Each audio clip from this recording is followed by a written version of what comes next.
Horror कहानियां TV.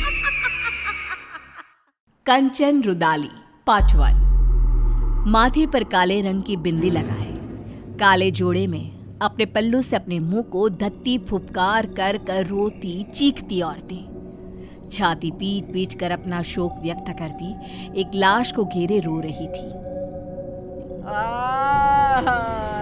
रो रे, छाती पीटो रे, ठकुराया तेरी बेटी गई है, रोना, कैसी माँ है रोती नहीं।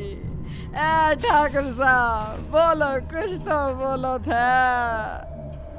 अरे ऐसे बूथ बनकर रहेगी तो ये दर्द तुम्हारे सीने में ही रह जाएगा। रो रो कर इसे निकाल दे ठकुराइन।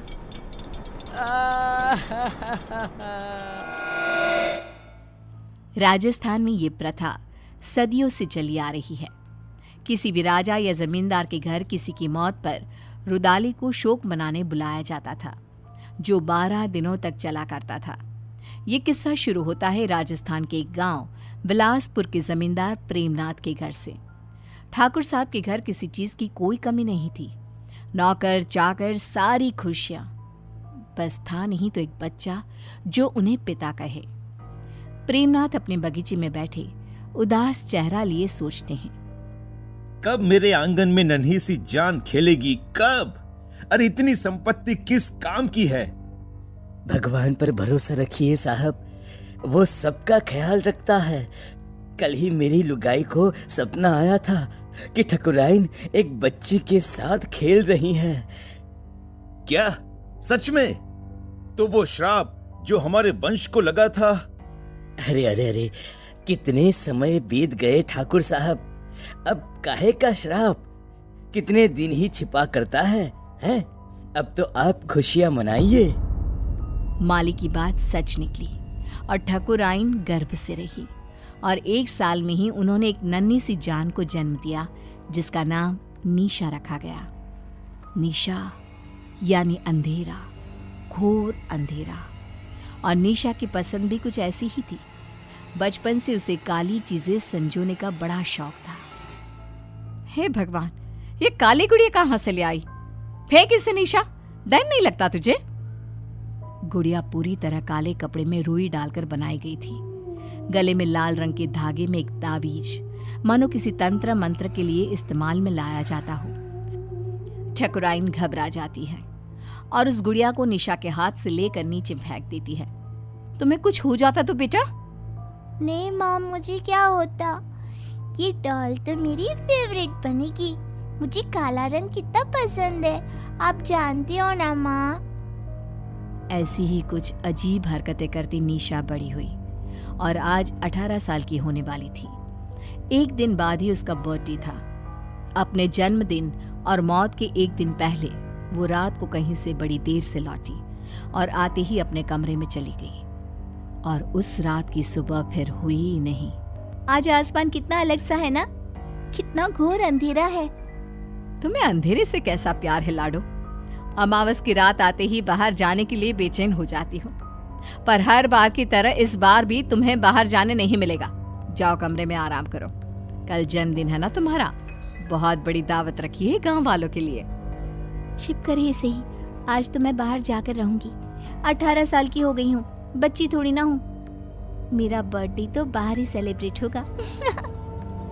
ठीक 12 बजे निशा छिपकर बाहर चली जाती है और सबके सोने के बाद वापस लौटकर सीधे अपने कमरे में जाकर लाश की तरह बिस्तर पर गिरती है और एक टक खिड़की के बाहर ही देखती रहती है, मानो कोई बाहर आसमान से उसे देख रहा हो। रात के 3 बजे। ओ अंकल, जल्दी चलो ना। निशा के आगे लाइन में लगा हुआ आदमी अपने हाथ को शरीर से अलग कर निशा के हाथ में देता हुआ कहता है, अरे परेशान कर दिया है, अब आगे वाला बढ़ता नहीं तो कैसे बढ़ूं मैं? इस हाथ से उसे नीचे जलते आग में धक्का दे दो। ये सब क्या है? गुनु काका, आप तो पौधों को पानी देते हो ना, आप यहाँ, और हम सब कहाँ जा रहे हैं? और आपके हाथ कैसे कटे?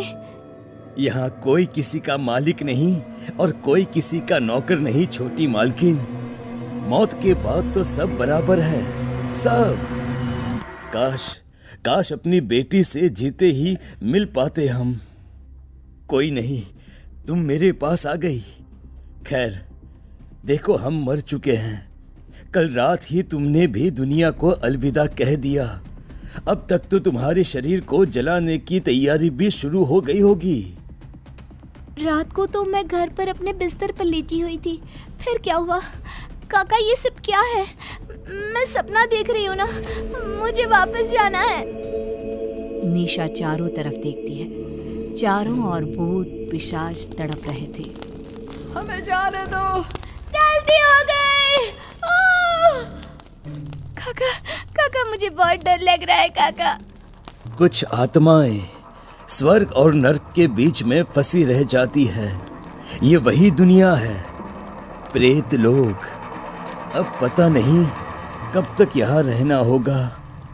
काका, मुझे बचा लो प्लीज। माली अचानक पीछे पलटता है और निशा को नीचे जलती आग में धक्का दे देता है।